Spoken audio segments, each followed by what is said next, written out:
there's been a lot of discussion this week about Congressman Rangel. Sure. And so I'm sure assume you're aware of the news. Talk about why he should. Some House members have called for him to resign already. Paul Hose in New Hampshire, for instance, said he should step down from this committee. Why do you think he should stay? If you think he should stay, why should he stay? Well, I think it's tough. You have a political system, and then you have a sense of your sense of justice. And the political system, you can come up with all the reasons why any member who embarrasses another member should get out of my life. You have a series of actions that are before the Ethics Committee. That's our process for arriving at conclusions. The Ethics Committee on Friday put out a report, as I understand, dealing with the question of some trips that he and other members of Congress took, and they recommended admonishment of him, which is a form of punishment in the congressional system, and that money be repaid because the trips were apparently improperly financed by some corporations. I don't know all the details because I haven't had a chance to read that report yet.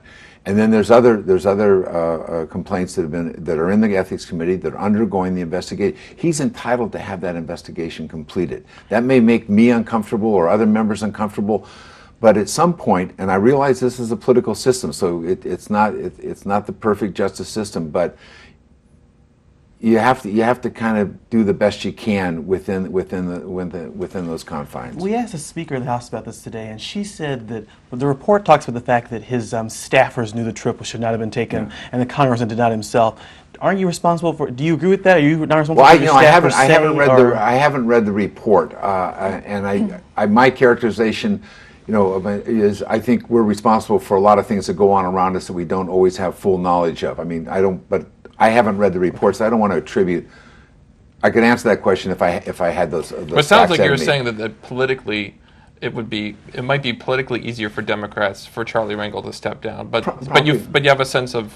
I think you sometimes in politics you have to do difficult things, and I can make a case why he should step down, but I can also make a very serious case about he's entitled, as we say in America, to your day in court.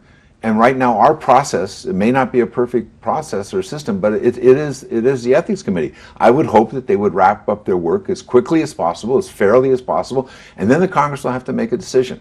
And I think that's what people would sort of be entitled to. As a chairman, though, do you think he can continue to be effective in that position, given all the questions surrounding him? It makes it difficult. There's no question about that. And he and the members of his committee and the leadership will have to discuss that. But this all just happened on Friday, and I think that we have to review that. I think it's important that the leadership review that. It's not about dodging the issue. I think you're trying to do the right thing, but we also know sometimes the right thing in a heated political environment is very difficult to do.